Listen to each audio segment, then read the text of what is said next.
But I have a lot of ghost stories. I like have to turn off my like paranormal radar because I've never seen a ghost. I don't have any ghost stories. Do you want to see a ghost? No, I don't. Then that's why. You asked for this? Are they benevolent? Some of them have not been. No. Wait, is that the good or bad? I don't even know that. Well, yeah, that's the good. Benevolent is like fine. Oh, okay. Benevolent is like not. Wait, has things been knocked off the counter? Malevolent. That's what I meant. Malevolent. Yeah, some of them have been, I feel like maybe not malevolent, but more like mischievous. My most iconic ghost story is... 100 miles in running, still got a full tank, feel like I ain't did nothing. What's up, everybody? We're back. Another episode of One on One with Bundy McBuckets, and I'm here with Skarlett Redd. Everybody make some noise. How you feeling today? I'm feeling great. Huh? Like, I was actually driving over here thinking to myself, I am so happy. That is a blessing. It is a blessing. That's a whole blessing. It's a whole blessing, and you don't know that it's a blessing until you're really fucking depressed. Yeah, and that's a roller coaster of life right there, especially being in LA, trying to be in this entertainment industry. I know. It's rough. Oh my God. But let's get into all that. So when I start the podcast, I like to just give people your evil origin story. You know what I'm saying? It doesn't have to necessarily be evil. Yeah, okay. But it just has to have an origin. You know what I'm saying? Yeah, You came from somewhere. And how did you end up being the Skarlett Redd of today? Oh, okay. So my origin story is that I was an accidental conceptive baby. Me too. Conception? Yes. Baby conceived, whatever. I was accidentally conceived. And my mom stuck me in acting because I was just a little chatty 2-3-year-old. And so I actually auditioned for commercials back in like the 90s, and I still have my headshot. I can like give you a digital copy and then you can like insert it. Oh no, I'll put it right in there. Just okay. Pow. Yeah, from the 90s. It's in black and white and it's amazing. So my mom stuck me into commercial acting, and then she was like, you know what? You need a friend. I'm going to have another baby. And then she had one of my siblings, and then I stopped acting. What? She wasn't going to drive me to LA anymore. Oh yeah. What the hell? That is random. All right, so the accident, and then the parent is just like, hey man, I gotta have somebody. I gotta have one more. Yeah, you gotta have somebody to talk to because you're chatty patty in here, huh? Exactly. But nah, yeah, that damn. So you stopped acting, and where were you living at? Like if you weren't in LA? Cerritos. Actually, no, that was back. We were in Paramount, but I'm from like the 562 area. Damn, I'm not too... Like Long Beach. Oh, okay, Long Beach. People, but like more inland than Long Beach. Oh, okay. Before Buena Park. Do you know where Knott's Berry Farm is, the theme park? Yeah, okay, I've been there one so time. Cerritos is right over there. And because of that, it made when I became a professional actor so much easier, because after I graduated college, I just lived at my mom's house for 2 years. And I was able to go to 100% of my auditions, and I didn't have to worry about that LA hurdle of like, oh my God, I have to like get my job and pay rent, and like I can't really think about the creative thing that I'm trying to do. Like I was able to laser focus on it, and I really attribute a lot of my success to those first 2 years out of undergrad, where I got to go to every single audition and meet every single casting director. And then now I make a living off of doing commercials. Man, that's fucking dope, man. Yeah, just watching your reel, like your commercial reel, like even the companies you've done commercials for, it was super dope, man. And you bring the personality out.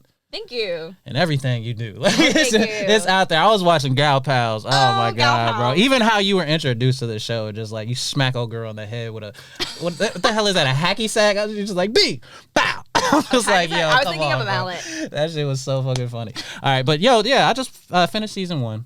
Cool. Thanks for watching. Yeah, you pissed me off at the end, though. You pissed me off. I know. I'm such a drama queen. You pissed me off at the end. I was like, no, why would you do that? All right, but anyways, all right, so you're out there, you're doing 2 years at your mom's, you're getting to just work your way into the LA scene of acting and everything like that. What was your first time where you was just like, yo, man, I'm on my way. Like, I might got something good here. Ooh. I think it was when I got my first commercial agents. The turnaround between signing with them and booking my first commercial was really fast. It was like maybe a month and a half. And I was shocked because I didn't expect that to happen so quickly.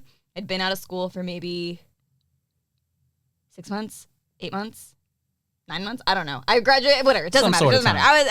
I was out of school for less than a year. I cold emailed my commercial agents, and like I just had a lot of initiative. And then also, like, I will acknowledge the privilege that I have. I am an ethnically ambiguous. Like, you get all the roles. I can get all the roles. I have the right haircut, and I look the part. So I think there's that. But then there's one girl who looks exactly like me. Shout out Jace Lee. She's very nice. But are we in competition? No, we're not in competition with her. No, we're like, oh, don't hire the girl that looks like me. No.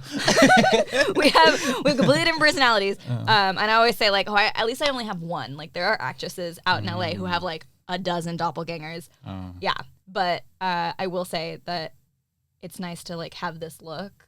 I think that has a lot to do with it. But then there's also like the professionalism that I bring to the commercial auditions and everything else. What does that mean? Do you show up with snacks? Like, what are we talking about? Like, professionalism to the max. What does that mean for you at a commercial shoot?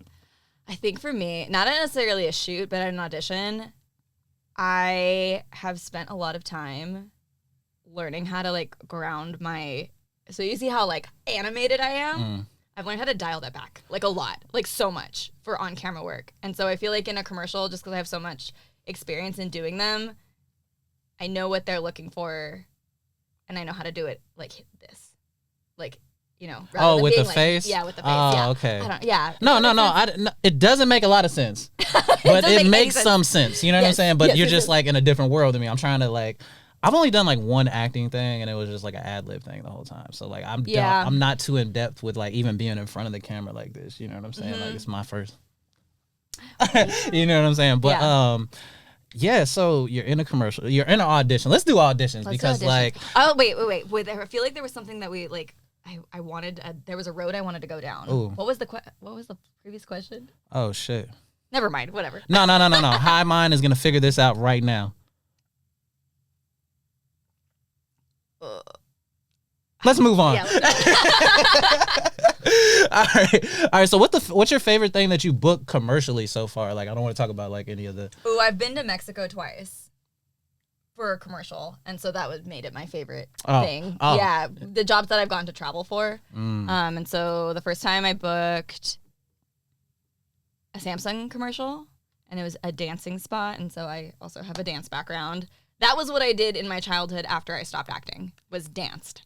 What kind of dancing? What kind of like road down the dancing did you do? Like ballet, jazz. There was ballet like when I was like really little, but mostly like jazz and hip hop and funk and like musical theater. Yeah. You was crumping? Yeah, but not very good. Not very good. No. I can like twerk for days, but I cannot crump for the life of me. I can't twerk. Hey, low key guys be twerking. They do. Yeah, missionary position. I'm sorry, that just like threw that all the way out. That was a completely different thing. But guys be twerking. Hot take. We be twerking. Hot take. Look at yourself. You got the mirror next to the bed. Look at yourself. You're so right. Yeah, I forget what age when I realized that. Later in the minute, I'm like, what am I doing here? Like, I feel like if you're good at sex, you're twerking. Yeah. You gotta if twerk. You're not, you're just. You gotta pop that back, pop it, pop. Nah, just. All right, man. Let's get back on track. Yeah, back on track. That just took a dark turn. You know what I'm saying? We can't go down that rabbit hole. That rabbit hole right there is ridiculous. But all right. So let's talk about your newest thing that you have going on. So you said it's in the festival circuit, so I can't watch it. You can't watch it. But I did watch the trailer like a bunch of times. Maya's stuck in a dead end job. Yeah. With dead end friends. You know what's so funny is the voice is one of the directors. For real? Yeah, I'm pretty sure that is the voice of Tyler, one of the directors. I wouldn't doubt it. Like the research I was doing on the movie, so I was reading articles about how it even came, how they wrote it, like the puppet, like what happened with that. Like the guy couldn't make it, and they wanted to shoot it in Pennsylvania initially. Then they was trying to find.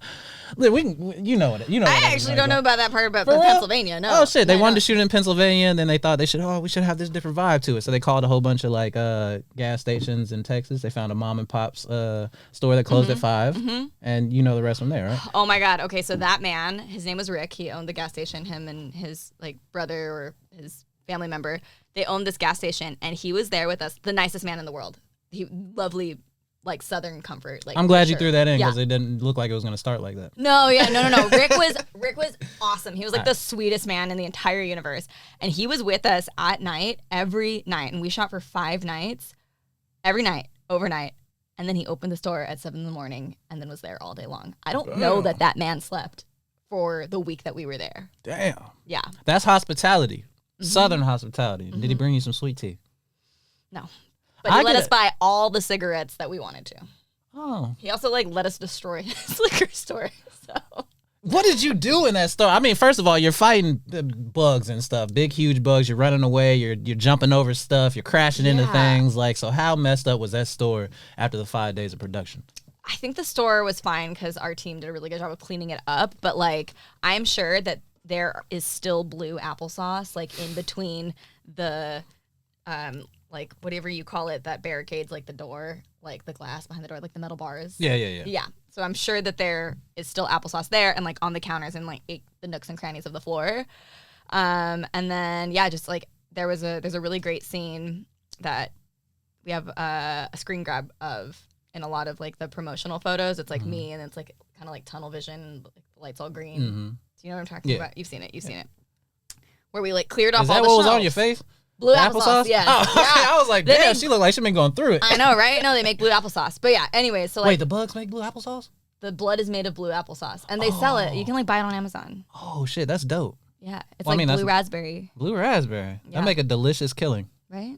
All right, sorry. Anyways. But yeah, I just remember for that scene, they like cleared off all the shelves and like stacked things into pyramids and they like moved all the beer out of the fridge. And so the other co-star could like walk out of the fridge. They destroyed that gas station.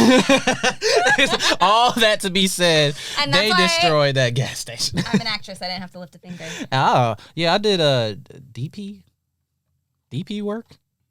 Cinematography? Like you camera operated? Something. I did something. I went to a short, I helped, it was my girl's coworker's short film he was shooting. I pulled up on the last day of shooting. Yeah. Just helped him like put up lights and break down stuff. And you gaffed? I don't know. I did whatever. You know what I'm saying? I was really trying to soak it in too, because like at this point in time, I was shooting a lot of music videos, and I was just trying to see like lighting and how he shot it. But it was completely goddamn different, man. They had lines and all kinds of stuff. So it's like a miracle that anything gets made, and that's why like it's really easy to be a hater, but making movies is so hard. Oh, writing a story that makes sense. Incredibly challenging, and then to actually like organize like 20 people to get together on the same week to shoot it, like what permits, all this extra shit. Making movies is a miracle, and people should not hate on things. Thank you for doing it though. Yeah, because I'm a movie head. Like I just remember the VHS tapes, like when I was little, me and my dad going to the movie theaters. I was that little kid that was in the rated R movie theater. Oh yeah, same kicking it. Same. Having a good time. I remember there was one day me and my dad just was at the movie theater the whole day. Like we just bought one movie and stayed for two more. Like, you know what I'm saying? I remember the last one was Amistad. I fell asleep in that shit. I mean, it's a wonderful story of the troubles of slaves making the journey from Africa to America. Tragic. But I was a kid. I didn't give a damn. Like, come on now. I was a child.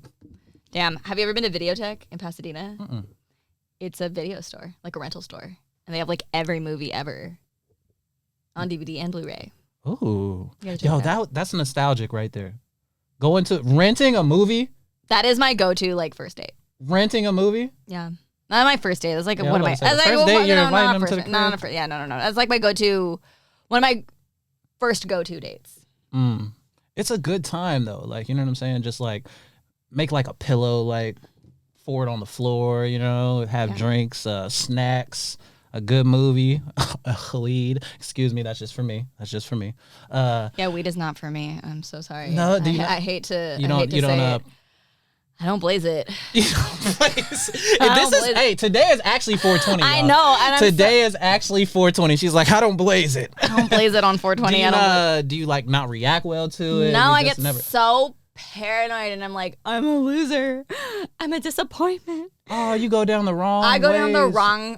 I got strains that you'll like though. Okay. Because I actually like work at a dispensary too as well. Okay, so it's like I get paranoid, anxious. Like I'm just like, try this. Okay. Don't smoke the whole thing. Hit it a few times. Get a nice little lovely high. Put it out. That's my thing. I got high off a spliff like maybe 3 weeks ago. And I think I had like 2 hits, whatever, right? Well, when you don't smoke, you get high immediately. Yeah. And I turned on Dead Enders to show somebody. And the whole time I was watching it, I was like, this is a real movie. Oh my God. You know when Harry Styles is like, it felt like a real movie? I was like, you know what? He kind of made sense. This is like, yo, this is, oh man, one of my favorite like high moments is my freshman year in college, right? My roommate Dot, shout out Dot. He's actually the intro song for my episode. Yeah. So when you see this episode drop, the first thing you'll hear is his song. But he didn't smoke at this time. Mm-hmm. We're all next door at the basketball apartment. We're in there smoking and we're watching Martin. One of America's greatest television shows of all time, Martin. And it just like, we all just like, we're sitting there high and we just look at each other like, bro, it feel like we in the audience right now, don't it? Stop. Bro, it literally felt we was in the audience watching them just shoot this shit live, just like. You know what he say? You're stupid. clapping when they say clap. Yeah, like it was dope. It was super dope. It was a good time, man. High memories. That's so funny. That's really funny. I mean, I could list off all of the experiences that made me go, maybe weed is not for me. Oh, damn. I passed out like so many times from smoking weed. Wow. I passed out too many times. Too many times. Too many Whatever times. that number is, add 2 to that. Yes. Listen, it's not for everybody. No. It's not for everybody. You know? Fuck it. You live life like you live life. I never took shrooms till I moved to LA. Yeah. Shrooms are also not for me. Oh, shit. They do the same thing that weed does, except for, I will say, like, eventually, like, I do get over the shrooms hurdle, and then I'm like, okay, this is fun, but that first, like, 45 minutes, I'm like, I'm gonna die, and I'm gonna disappoint my family, and my family's gonna die, and also the world is on fire. Like, it is so dark. But you know what? Listen, do you want to kick your feet up and let's delve in? Let's just dive into, like, what's going on up there? Like, why are we just going into the deepest, darkest hells of I will say, I am coming out of, I feel like I'm on the other side of a depression. I just started, or not just started, in November I started a mood stabilizer, and I feel amazing. Like, I didn't realize I was depressed because I kept, like, trying to be the best version of myself. And because I was trying so hard, I'm like, I can't be depressed. Like, I'm trying, like, clawing my way, like, through it.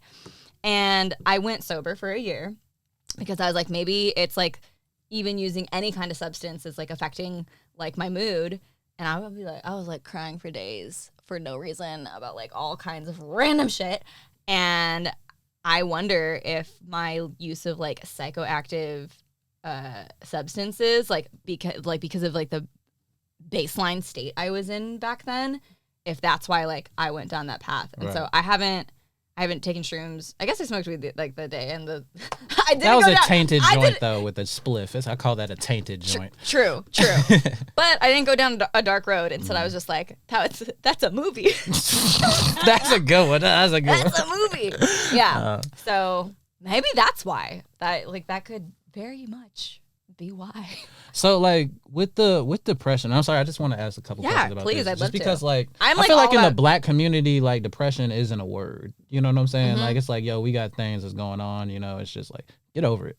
You know what I'm saying? Yeah. It's just like, yo, we all got problems. And that's my problem, like, and that's why, like, with the relationship I'm in with my girl, like, you know what I'm saying? She's like the opposite of me. You know what I'm saying? She feels things. Like, you know what I'm saying? She has feelings. And I do too, but it's just like, I just deal with them a completely different way. Like, I haven't had times where I don't know, I guess I've been depressed a little bit, you know what I'm saying? Or like had times where I had that feeling, but I don't know. It's just, if I have, like, I just try to do something to get me out of that, whether it be like music. I don't like thinking bad in my head, you know what I'm saying? Like, depending on, like, especially like with things I've seen, things I've went through, like coming up, you know what I'm saying?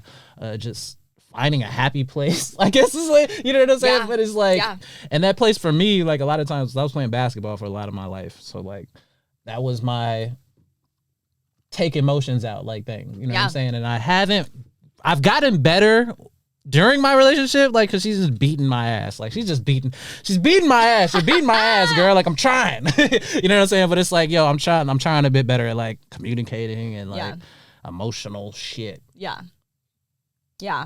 I forgot where I was going with that. But it's just like, I feel like I was just trying to say, not round that shit all the way back up, that, like, emotions happen. You know what I'm saying? People are people, and I didn't have a strong grasp of that for a lot of my life. Like, you know what I'm Yeah. saying? I just thought like, you know, like sometimes you just have bad times and you just like move on with that. Right. Like you can't like feeling depressed, like you're a bitch, like for lack of better Yeah. words, like, you know what I'm saying? As a man, like, Yeah. or especially being a black man in a sport, like, you know, let's go to war, like shit, that type of shit. It's like, yo, I can't be depressed. I can't have feelings of like, am I gonna make it? But even before this interview, I'm jittery. Like, you know what I'm saying? I've always had that before games or before I do anything. It's just like, yo, am I gonna fail? Am I going to like fuck this up? Am I going to do that? But what can you tell people that might not know how to deal with emotions? Well, like, a little piece of help for them. Before I answer that, I would say I kind of feel like the reason I didn't see that I was depressed was almost like the inverse with like the female experience, where it's like, oh, you're just emotional because you are a woman. You know what I mean? And I took my IUD out. It was hormonal because I was like, maybe it's the hormones. Maybe it's the hormones. Maybe it's the like substance use. Maybe it's, I thought, I went down the list of everything that it could be. And by the time I almost got to a year of being sober, I was still just like, I am crying for 5 days at a time. That's how you know if you're depressed. Maybe if you're crying for 5 days at a time. Like maybe that might be it. That might be a tale. Yeah. And like I definitely use humor to ease the difficulty of it. Yeah. And I was like trying to laugh my way through it then, but now I can actually like laugh. But yeah. I'm like, damn girl, like you were fucked up. That was a deep laugh. And it's because it's crazy. It's crazy that I started taking a medication and I feel more like the version of how I see myself. And my therapist makes sure to point out that she's like, you know, like these things can exist. Like life is not just black or white, because if you hold on to like, oh, I'm the happy person, like the second that you're not, then you go through an identity crisis. But I feel like, I guess the advice I would give myself, I don't want to say giving advice to anybody else. I don't know if I'm qualified to do that. But hey, this is professional, unlicensed advice right here. Yes. Looking back, all of the signs were there, but I went down the like, is this because I'm like hormonal and I'm a woman and I have like a menstrual cycle that, you know, is causing these things? Or is it because I'm stressed out from work and work is causing me to be more tired and more irritable? Like, you know, if you're checking all the boxes. Or maybe it's the moon, you know? Maybe it's the moon. Something's in retrograde. I don't know. Yeah. So I guess like have grace for yourself and figuring it out. I was in therapy. Therapy helped me kind of track these changes in my mood and emotion. And honestly, medication. I'm like obsessed with my bupropion. This is a bupropion commercial. Don't do that. Yeah. Bing, bing, bing. Pharmaceuticals. All right. So, whoa. But that doesn't mean like medication doesn't have to be for like if you don't want to take medication, don't take it. I'm just saying. It's everybody's body's different. I feel a night and day difference. I am on the bupropion train. All right, man. Shoot, that was the self-help portion of the podcast. Mm-hmm. All right, let's get back into these movies. Yeah. All right. So, what do you feel like the best thing is about making a movie, like, or making the short films or making commercials? Anything? Oh, absolutely. The people. The people are my favorite part, because every time I've been a part of a project like Dead Enders or like Gal Pals, those people turn into like family, or like actually. Not family is important, family is amazing, and they do feel like that, but what they actually, it recreates that feeling that you get when you go to college and like you connect with like your dorm friends for the first time, and then when you like think about like, oh my god, all the things that we've been through together, like we went through hell and back, like it happens like that but faster, because you're only with these people for, you know, a week at a time, right. a weekend at a time. But if it's like this other short film that I was in, Kid Ugly, it was through a Latinx diversity initiative called Spotlight Dorado, sponsored by McDonald's. McDonald's loves me. So I get all the nuggets I want around here. No, but my director from that, Jasmine Aguilar, we spent 3 days together working on this short. But I'm like obsessed with her. And like we're gonna hang out on Saturday. We're gonna go to a party together. And I'm really excited to like continue that friendship because she took such good care of me on that short film. And Fidel and Tyler took such good care of me on Dead Enders. And that was one of the tightest sets that I had ever been on. Oh my God. They were a lot of them graduated from NYU. And they were just perfect about, I don't know. Maybe I'm wrong, but it felt like they were perfect at that, staying on schedule. They had these little they would shoot something and then they would break and they would go and huddle and talk about what we were gonna do next, and then we would execute it, and then we just kept charging forward, and that was sick. So I don't know. Yeah, it's the people for sure. That's dope. That's dope. Yeah. One thing for me, even watching series, when series come to an end, I feel sad. Mm-hmm. We rewatched Game of Thrones a few months ago. When it ended, Never seen it. I was sad. I was like, what the hell are these people doing after this? You know what I'm saying? Do you have that same feeling once you wrap shooting your last, once you wrap the film or wrap the show, anything like that? Do you get that same feeling? I felt that way about Gal Pals because Gal Pals was 4 years of my life. Mm. We had 3 seasons. And yeah, I feel like with Gal Pals, because it was the longest kind of running thing. Once it was over, it was well, what are we going to do next winter? Because I think we mostly shot it in winter time, back to back to back. But yeah, no, I think it's harder when it's short films. I've never been on a TV series, so I haven't experienced that, oh my God, I was working with you for years. But I can imagine that, yeah, that definitely is a thing. I was sad. I think I'm going to be sad when the festival run is over, because with all of the announcements of the things that we are getting accepted into, it feels and then we get to talk about it and we get to have another conversation or maybe go to the festival together. But then when the festival season ends, I think that's when it's going to feel it's over. Right. Oh. So where do you see this short film going? I hope it goes to all feature. I hope Dead Enders goes to feature. They got accepted into, I'm going to butcher the pronunciation of this, Marche du Film at Cannes. You know, the Cannes Film Festival, the fancy one. Oh. In Paris. Bonjour, baby. Croissant. Croissant? Yeah, it's a festival just covered in croissants. Delicious. Yeah. Butter croissants. But they were just accepted into this, my understanding of it is it's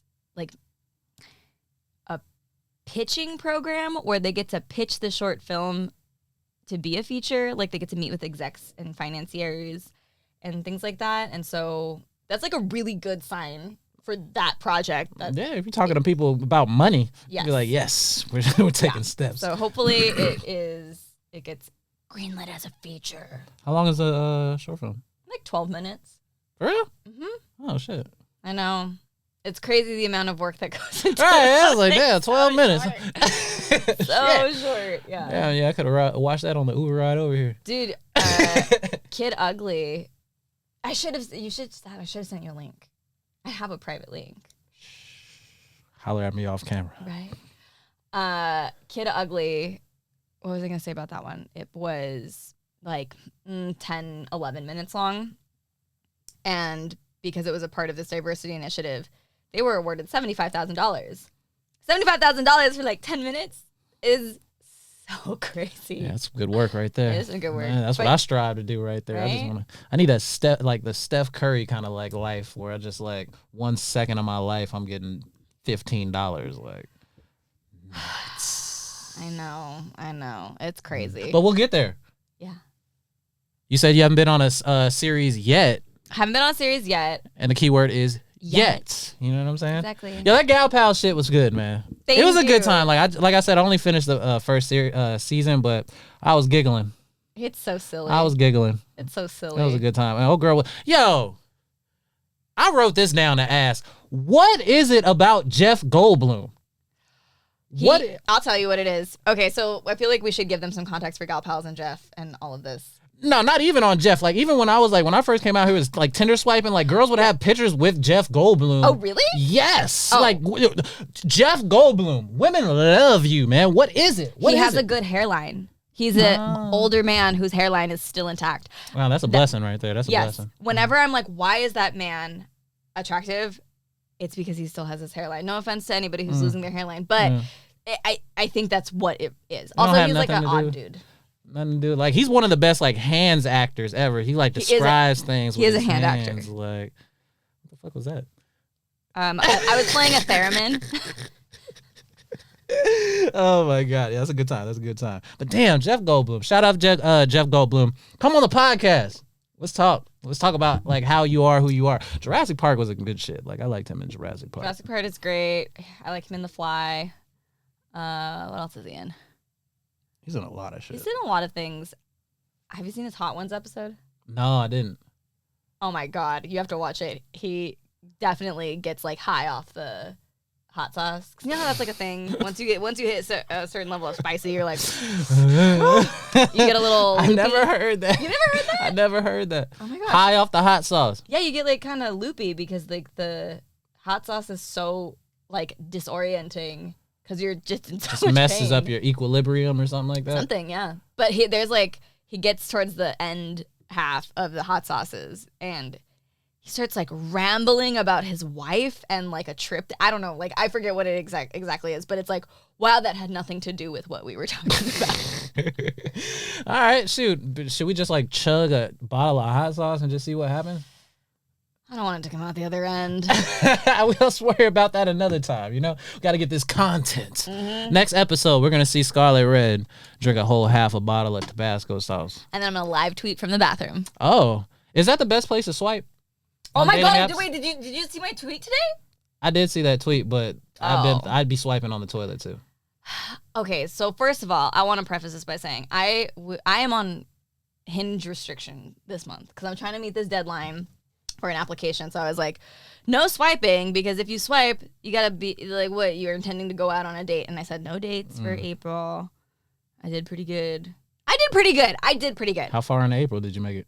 Well, I still haven't. I went on like one date. Like, Then you still, what are you talking about? No, I went on one date. I went on one date like in the first week of April. And then I haven't been on a date since then. So you've been holding strong. I've been holding strong. And it was like a very fast, like it was like a dinner, like an hour and a half dinner date. I got free dinner at the beginning of April. Y'all be getting the free dinners, man. Y'all got so much shit that I'll be taking advantage. Look, I am also very generous, but I haven't gotten to the point where I like have met anybody that I want to take out and hang out with. What do you mean? Take out, like, plan the date, pay for the date? Yeah. You know what I mean? Yeah. Anyway, so I was swiping on the toilet today, but then I went like this and I put the phone away. But I mean, on Hinge, can't you only swipe like 5 times or something? You can swipe yes 10 times. Oh, 10 times. 10 times, and you can swipe no infinitely. Right. It's like, yo, man, damn, man. That shit's like, I bet you that kills a lot of people's self-esteem on there, man. Maybe. I've heard it's, very oversaturated depending on like if you're like a woman looking for a man and if you're a man looking for a woman. So, what do you mean? Like, I opened my phone and I got like 50 likes. Oh. You mean well, they said statistically men swipe on a greater percentage of women than women swipe. I think they said like women swipe on like 6 or 7% of men, like on crazy. Dating apps. That's nuts. That is so crazy. Yeah, I don't know. Yeah, there's a lot of fluff on there, man. I'm not even gonna lie. It's my first time on dating apps, and I get why people are like, this is a lot. The first day, like the first like week that I had Hinge, I was like, oh my god, I am like using this more than Instagram. This is fucked up. Are you really going into depth, like reading people's shit and all that stuff? I guess I was. Yeah. Like, who the hell are you? Right, because you got to put like questions on there or something. Like, I forget. I don't remember how that stuff works. How long have you been in your relationship? A minute. How long's a minute? Well, I don't know. We don't really have an anniversary technically. Like, we probably need to lock that down. But we met like March 2015, like, so a long ass time ago, bro. Like, that was a long time. Yeah. That's a long time. Yeah. What year are we in? Oh my god, you've almost been together for 10 years. Hell nah. We've been together like 6. It's 2023. That's only 2 more 8 years. That's 8 years. That's almost 10 years. Like 6.5. No, Round we up. just rounding up. We rounding up automatically. We are rounding up. So at 5, we rounding up to 10. No, at 5 we're rounding up to 5. No, this is by far the longest relationship I've ever been in. You know what I'm saying? It's got its ups and downs. Like I said, I'm learning a lot. Like, you know, like fortunately, I just have a partner. Did you two move out here together? From Kansas City, where I met her. Wow. Yeah. Wow, turn up for love. Love. I do love love. This is the longest I've ever been single. Really? How long have you been single? Let's get into it. 5 months. Oh, what the fuck is going on? What is single for you though? Like, what's a relationship for you then? Like, Bro, longer than 3 months?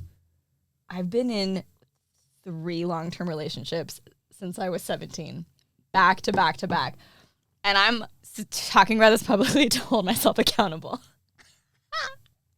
It's bad. You're like, yo, if I see that first fucking guy I like, I'm holding on to him. Which is why I was like, okay, I have a deadline to meet in April, and we can just add another month to the singlehood very easily by just saying we're not going on any dates in April. Yo, if y'all see her on Hinge, you swipe left. Yeah, swipe left on me. You swipe left on Skarlett. Right. I feel like, wait, no, that's left if you're looking at the camera. Right. Nah, but what does your bio say on Hinge? What are you hitting the people with? I think the first thing that it says, I mean, I should just pull it up. It's ridiculous. We bring it out the We're bring it out. I think it's, I'm really trying to attract the funny ones. The funny guys? Yes, you can get so far in life if you're funny. That's got me so many places because I'm like a strong, 7, but I got a nice 10 personality. You know what I'm saying? You're tall too. You're really beating them out there. Oh yeah, being over 6 feet it's a flex, I guess. You know what I'm saying? Damn, I reach things. My arms are long. Baby's gonna be tall. Basketball babies. Wait, what? Oh. I mean, where do I start? Basically, okay, one of my prompts is my therapist would say I don't need long-term therapy, but she likes my company because she says it to me all the time. Despite me being like, I'm so depressed, my therapist is like, you don't need any more therapy. I'm like, well, I like talking to you. Yeah, y'all might as well go get her up a drink. Is that a conflict of interest? Yeah, she absolutely. Can't do that? No, she cannot do that. Well, let's move on. Don't go to therapy anymore. Let's just transition that into friend. Then you can just low-key get a therapy session at the bar while you're drinking. No. Oh. Okay, and then another prompt says you should not go out with me if you cannot commit to the bit, which is like you got to be funny. Mm-hmm. You got to go into fantasy land with me. And then one of the best prompts I have is we'll get along if you tell me a good ghost story. And I've gotten some really good ghost stories out of people. Tell me a good ghost story. I need a. You want me to tell you a good ghost story? Yeah, you have your own ghost story? Actually, let me tell you this guy's ghost story. Yeah, that's what I meant. I didn't go on a date with him, but he had a really good ghost story. And it was kind of not even a ghost story, but basically he said when he was in middle school, he made up like a demon and started drawing this demon and saying that like she was haunting him and his friends went to, I'm not even going to fucking tell this the right way, but basically him and his friends went to like the cemetery and they made like a big show out of this thing that this one kid made up. And then it got so bad that like other parents were calling his parents and one of the parents like gave him an exorcism because he thought that this was real. I see exactly why you didn't go on that date. I'm supposed to meet you somewhere after saying this stupid shit? What? Yeah. What? Oh my goodness. Yeah. Oh my God. No, but I have a lot of ghost stories. I like have to turn off my like paranormal radar because I've never seen a ghost. I don't have any ghost stories. Do you want to see a ghost? No, I don't. Then that's why. You asked for this? Are they benevolent?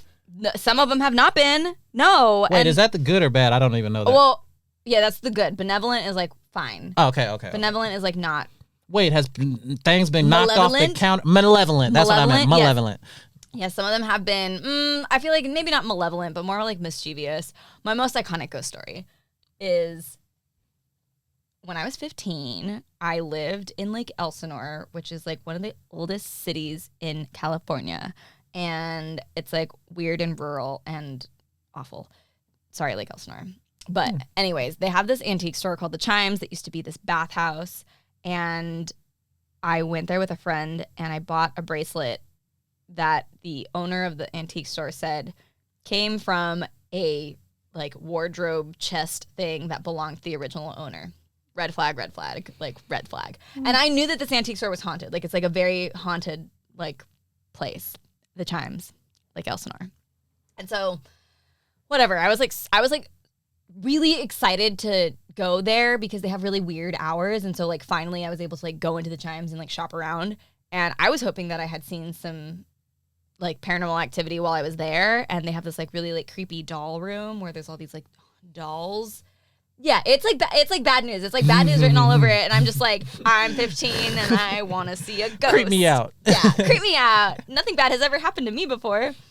And so then I buy this bracelet for a mere $3. And she done bought a damn ghost for $3. Ghost for $3, you guys. Like, it was not okay. So I come home. And I'm like, I went shopping today. And my mom's like, well, what'd you get? And I said, I bought bracelets. She goes, did you bring anything else home? And I was like, what do you mean? She goes, did you bring anything else home? And I'm like, Mom, stop. Like, everything, like, no, of course I didn't bring a ghost home. What are you talking about? She already knew you was going to do that shit when you left the house. I know. So then I am asleep in my room. And I wake up in the middle of the night. It's like 3 o'clock in the morning. I'm like, that's weird. Why am I awake? And then I start to hear an earthquake coming.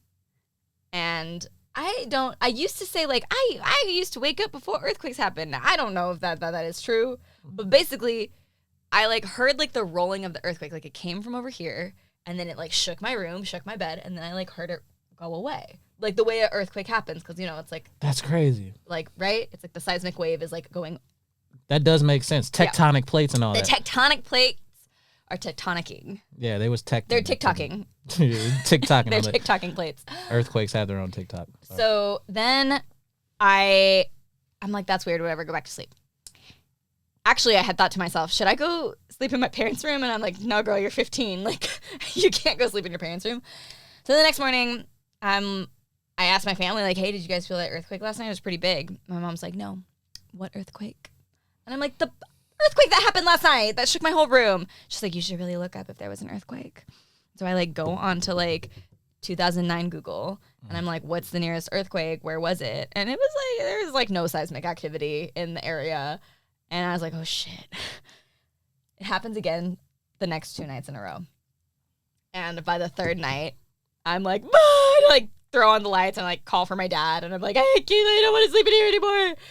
And then my mom told me to wash it off, the bracelet, in water. Just like regular tap water. And then it stopped.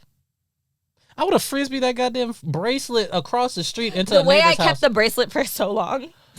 That's so wild, right? Yeah, you are horrible in a horror movie, man. Well, actually, no. I would be good. That's yeah. They want you to they stay want you to and do yeah, the most wrong thing. Yeah, damn. I was saying I want to be. First of all, that story is just fucking nuts, man. Like, come on now. That is like the story. You were that feeling formed my belief in the supernatural. I don't want to experience none of it. I love the movies. I wanted it. I wanted to like see something and have something happen to me, and it did. If you want something to happen to you, it will. Oh, okay, cool. Well, I'm not. Boom. No. I block it out now. No. I can't. I cannot. Why aren't there like ghost animals?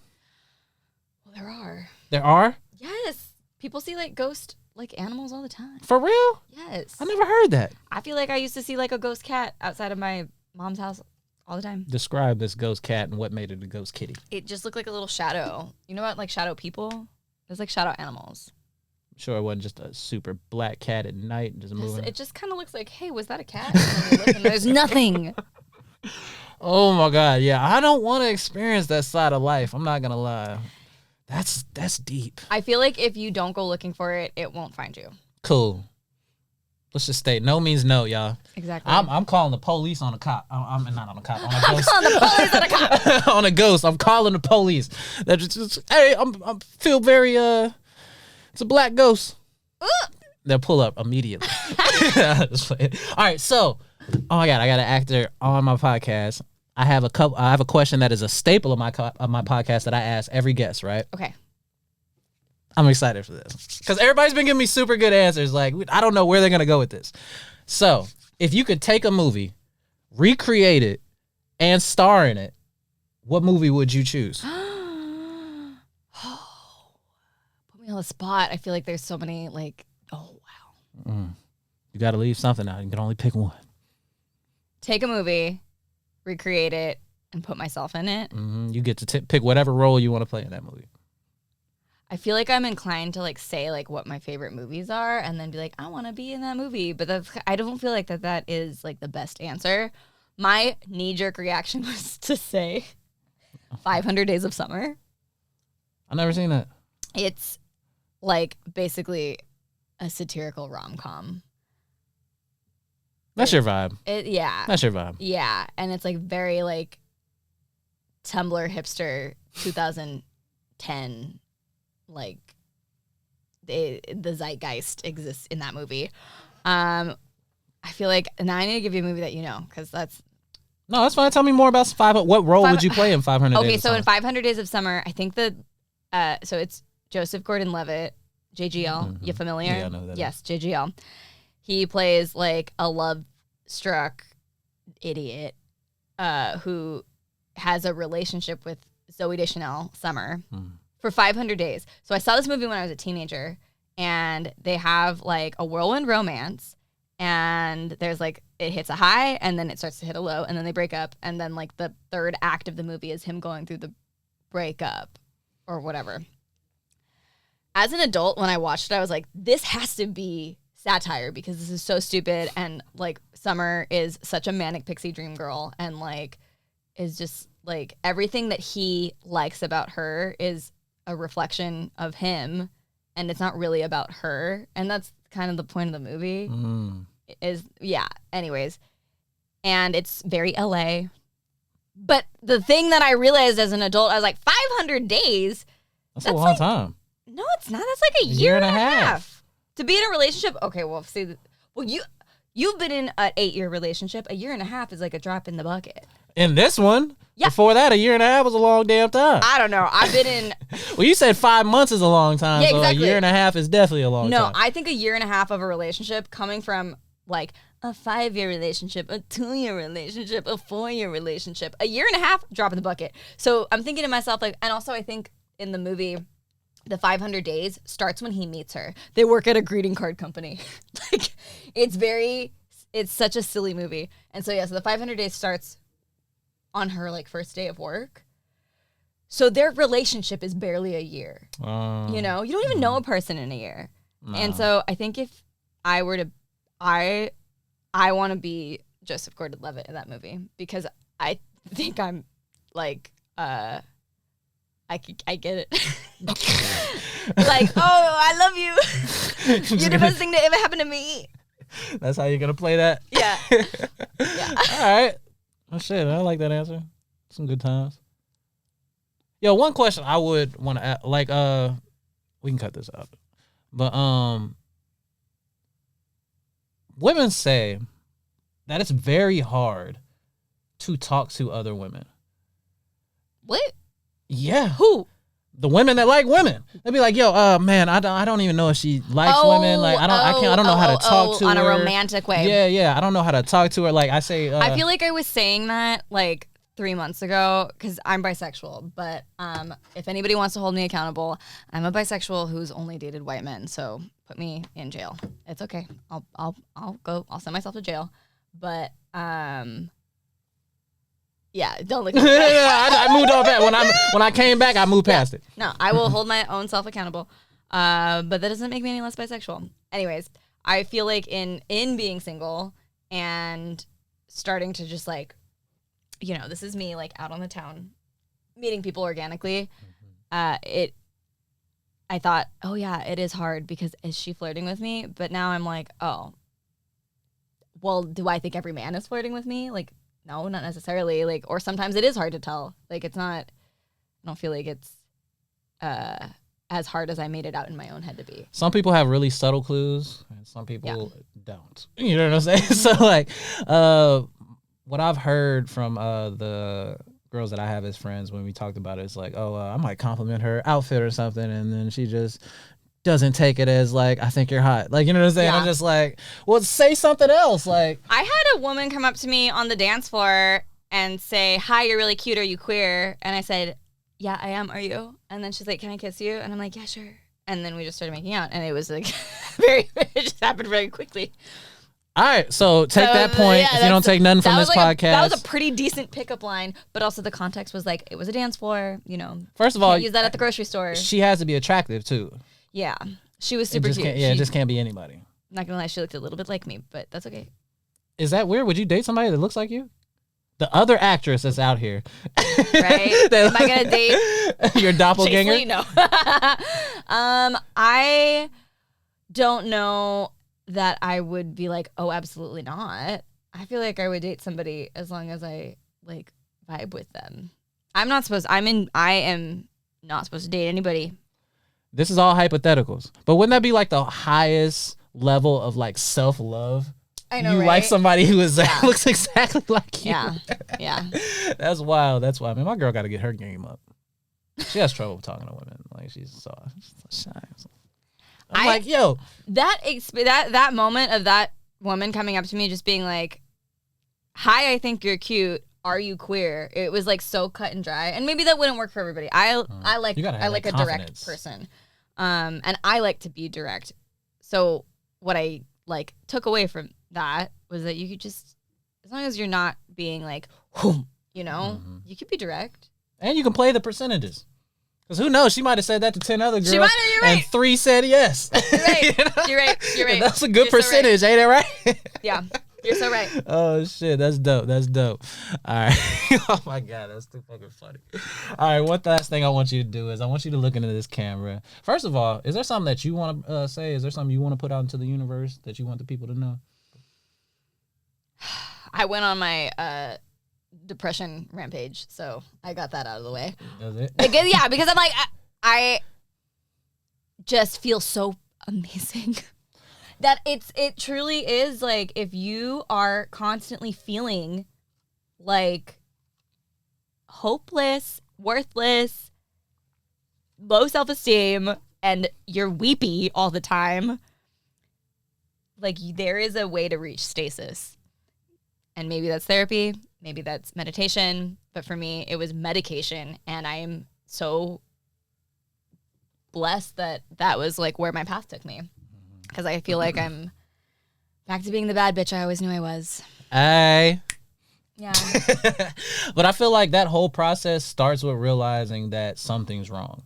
You know what I'm saying? And it's just accepting that. You know what I'm saying? And that's perfectly fine. Well, because there's the thing is, like, at the time when it like all started like piling on top of each other, I looked around and I like objectively knew I have in my life everything I've ever wanted. I'm living my dream career. I'm living in my dream house.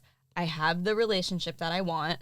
And I get to be like this amazing freelance artist who's like constantly like in different like acting classes and like dance classes and Spanish classes. Like I get to like, I don't have to go to work because I'm just sitting on my ass collecting. I'm not sitting on my ass, but like I'm collecting residuals. Like everything was so amazing, and yet I was absolutely miserable. And you know, no, it just happens like that, man. You know what I'm saying? So just mental health, it's a real thing. Mental health is a real thing. It's a real thing. So I think that's the last thing I want to say. What else? Is there anything else I should plug? Plug Dead Enders, plug your Instagram, plug wait, tell me about the scrambled egg thing. What was the scrambled eggs? Oh, okay. What was the scrambled egg So show? my friend Anna Garcia, her username on Instagram is Scramby Eggs, and so her variety show that she hosts is called Scrambled Eggs, and there's sketch, stand-up. I did burlesque, and I call it burlesque because I think that's like what it sort of boils down to the most. But basically, I create original characters, and all of these characters always find a way to get naked and then hop on the pole because I pole dance. And so I've tried to make this pole dancing routine work for the last 2 years, and there have been iterations. There was one iteration of it where I was like a pizza delivery girl, and it was okay, but I think like what I did at Scramby Eggs was like the best version of it. So I have this original character named Brenda Breakwood, and she's a used wear and tear breakaway pants saleswoman. Yeah. Yeah. Snap.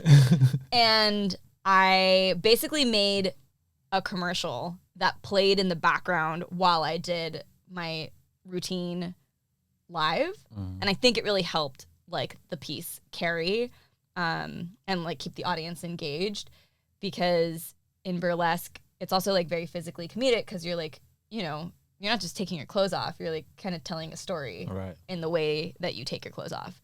And that's what I did at the Scrambled Eggs show, was Brenda Breakwood. She's one of my faves. How do you feel like the audience reacted to her? Oh, they loved it. Yeah. They loved it. They were like, what the fuck is this? You're just up there. I mean, I saw like little glimpses. I was thinking about coming, but like our schedules didn't It's okay. match. But Okay, and the reality is as fun as that is, it's so short and it's such a pain in the ass to carry that pole around. The pole weighs like 250 pounds. I'm absolutely lugging it around myself. Yeah, and then like the routine. What do you mean? The pole wasn't just at the place already? No. Oh, No, fuck. it wasn't, unfortunately. Damn. Yeah. So it's a hard act for me to like be like, yeah, I want to do this at your show, because I'm like, how tall is the ceiling and how much space do I have to dance? And it's like, it's a tricky routine. But I feel like that was the best iteration of it. And if anybody has a big old stage that they want to see it on, hit up Brenda Breakwood. Hit up Brenda Breakwood. She gonna come with the breakaway pants, the used breakaway pants. All right, Used. They were somebody else's before, but now she owns them. She bought all of them. All right, so look into that camera and tell everybody where they can find you at on social media, Instagram, you know, Hinge, everything. Oh my God. Don't talk to me on Hinge. I'm so sorry. Anyways, you can find me on Instagram at Skarlett Redd, SkarlettRedd, and also on Twitter, YouTube, TikTok. I think those are the other socials that I have under that handle. And what else? What am I supposed to do? Stay tuned, you know, because Dead Enders is going to come out after they leave France, Paris, smelling like croissants. You know what I'm saying? They're going to have fun, and it'll be in a theater near you. Escargot, baby. Yeah, I don't know what that is. That's the snails. Every time I think of snails, I just think of the snail like trail. Okay, how are you going to be like, to snails if you eat shrimp or like crab? Isn't that like the same I'm not thing? seeing them like move around super slow and leave the mucus behind. I know. I don't know. I had somebody tell me that shrimp is just bugs of the sea, and now I can never feel that in my mouth when I eat shrimp. Like, yeah, I remember when I just first started bugs of eating the sea. shrimp, you used to have to like take out the little doo-doo, like there's like a little brown piece right there. You have to just scrape that out. So yeah, shrimp wasn't my favorite growing up, but I enjoy it in things now. Like, you know what I'm saying? Like I'll go to not Casamigos, Bossa Nova over there on Sunset, and one of my favorite like their appetizers is like this big shrimp on the bread and shit like that. It's so fucking amazing. I don't know what Bossa Nova is, but it sounds like I gotta go there. So actually, do hit me up on Hinge. Take me to Bossa Nova. Yes, free dinners at Bossa Nova, yo, the Brazilian cuisine. I will be out at 90 minutes, so we got 90 minutes to hang out with You me. get a quick hour and a half. The jokes better not be dry No, because you bring in the personality. I bring the personality. Don't bring no We're gonna stupid ass demon stories. Bring some fun demon stories. Yeah, bring some fun stuff. But leave the demon at home. Leave the demon at home. Bring the story to the dinner.